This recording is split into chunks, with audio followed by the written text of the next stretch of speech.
రిషి వసుధార అయితే dining table కాడ కూర్చొని ఇంకా బ్రేక్ఫాస్ట్ అయితే చేస్తూ ఉంటాడు. ఇంకా రిషి అయితే తింటూ ఉంటాడు. కానీ వసుధార అయితే తినదు.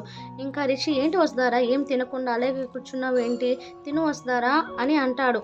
ఏమో సార్ నాకేం తినబుద్ధి కావడం లేదు అని అంటుంది. ఏంటి వసుధార ఇవన్నీ నీకు ఇష్టమైనవే కదా అందుకే నీకోసం చేపించాను, తిను వసుధార అంటే నాకేం సగించడం లేదు సార్, నాకేం వద్దు సార్ అని చెప్పేసి వెళ్ళేసి సోఫాలో అయితే కూర్చుంటుంది.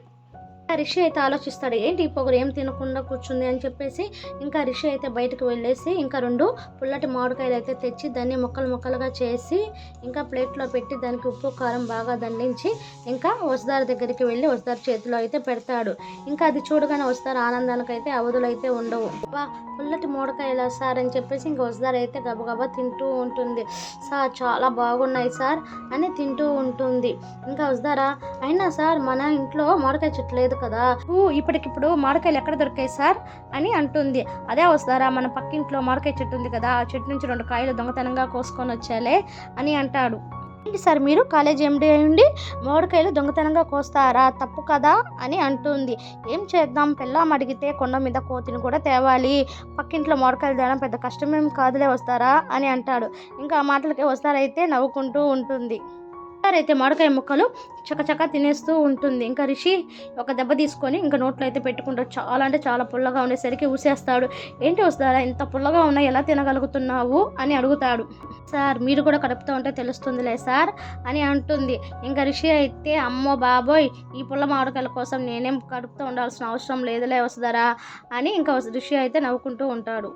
రిషి అయితే ఆఫీస్కి వెళ్తూ ఉంటాడు. ఇంకోసారి అయితే రిషిని ఆపేస్తుంది. సార్ ఈరోజు మీరు ఆఫీస్కి వెళ్ళొద్దు సార్, నా దగ్గరే ఉండాలి సార్ అని అంటుంది. ఇంకా రిషి వస్తారు మాట కాదని లేక సరే వస్తారా ఈరోజు అంతా నీ దగ్గరే ఉంటాలే అని అంటాడు. రోజంతా వస్తానైతే చాలా అంటే చాలా కేరింగ్గా చూసుకుంటూ ఉంటాడు. వసుధారకి కావాల్సినవన్నీ తెచ్చి పెడుతూ ఉంటాడు. వసుధార జుట్టంతా చెదిరిపోవడంతో ఆగు వస్తారా నీకు నేను జడేస్తాను అని అంటాడు. లేదు సార్ నేను వేసుకుంటా అంటే లేదు లేదు నేను వేస్తాను అని చెప్పేసి ఇంకా రిషి అయితే వస్తారకి అయితే జడైతే వేస్తాడు.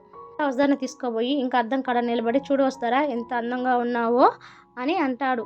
ఇలాంటి అందమైన పాప మనకి పుట్టాలి అని అంటాడు. వసుధార అయితే లేదు సార్ మీ పోలికలతోనే నాకు పాప కావాలి సార్ అని అంటుంది.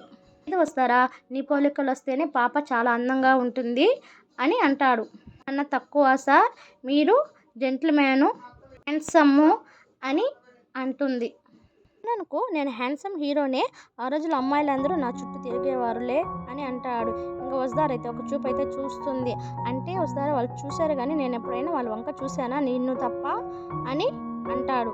తెలుసు సార్ మీరు నన్ను తప్ప ఎవరిని చూడరని తెలుసు, మీకు నేనంటే చాలా ఇష్టమని తెలుసు అని చెప్పేసి ఇంకా గట్టిగా హగ్ అయితే చేసుకుంటుంది. రిషి కూడా ఐ లవ్ యూ వసుధార అని అంటాడు. ఇంకా వసుధార కూడా I love you two sir అని అంటుంది.